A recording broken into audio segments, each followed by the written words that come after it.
90 के दशक की एक हसीन अदाकारा जिन्होंने फिल्मी पर्दे पर आते ही सनसनी मचा दी थी, जिनकी हॉट और बोल्ड अदाओं को देखकर लोग उनके दीवाने हो जाते थे।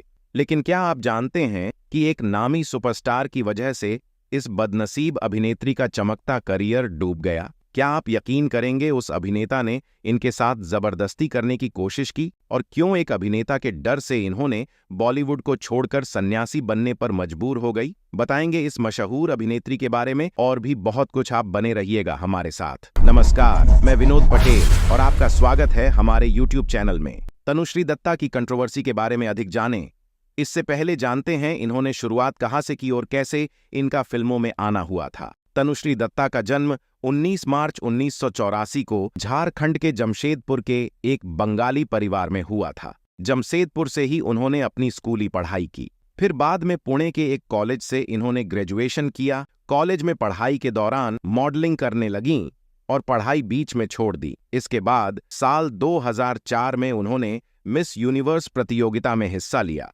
जिसमें उन्होंने मिस इंडिया यूनिवर्स का खिताब अपने नाम कर लिया था। इसके बाद उन्होंने फिल्मों में अपना करियर बनाने का मन बना लिया। तनुश्री दत्ता ने अपने फिल्मी करियर की शुरुआत साल 2005 में आई फिल्म आशिक बनाया आपने फिल्म से की थी। इस फिल्म में उनके साथ इमरान हाशमी नजर आए थे। फिल्म में उन्होंने इमरान हाशमी से 7 बोल्ड सीन्स दिए थे, जिससे वह काफी चर्चा में आ गई थी।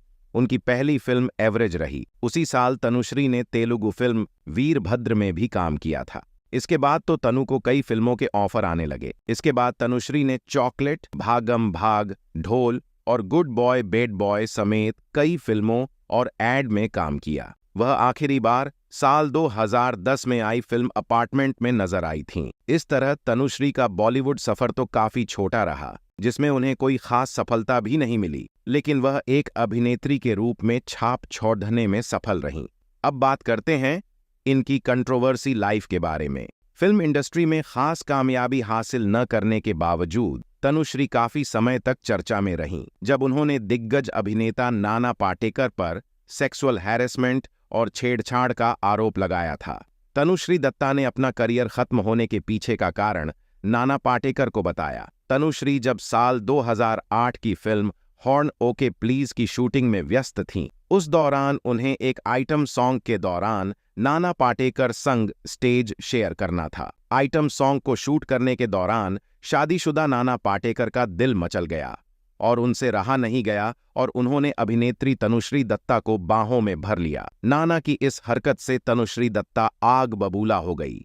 इसके बाद तनुश्री ने नाना पाटेकर पर उन्हें गलत तरीके से छूने और उनके साथ जबरदस्ती कोशिश करने की संगीन आरोप लगाए। लेकिन हद तो तब हो गई जब ये मामला कोर्ट तक जा पहुंचा। तनुश्री दत्ता ने नाना पाटेकर को गलत बताते हुए उन्हें थाने तक घसीटा। 2018 में तनुश्री दत्ता ने पुलिस स्टेशन जाकर नाना पाटेकर के खिलाफ एक शिकायत दर्ज करवाई थी। हालांकि मुंबई पुलिस ने तनुश्री दत्ता की बात का कोई सबूत न मिलने के बाद कोर्ट ने नाना पाटेकर को इन आरोपों से बरी कर दिया था। तनुश्री के आरोपों के बाद नाना ने कहा था, वो मेरी बेटी की तरह है, मुझे नहीं पता कि वो ऐसा क्यों कह रही हैं। इस पर तनुश्री ने कहा, कोई भी पिता अपनी बेटी को ये नहीं कहेगा कि मेरे साथ इंटीमेट सीन करो, उन्हें शर्म आनी चाहिए। उन्होंने नेशनल अवार्ड जीता है, वो इस दुनिया के सबसे घटिया इंसान हैं। हालांकि इन सब का नतीजा ये हुआ कि बदले में तनुश्री दत्ता को इंडस्ट्री में काम मिलना कम होता गया और धीरे धीरे यह पूरी तरह से उनका फिल्मी करियर चौपट हो गया।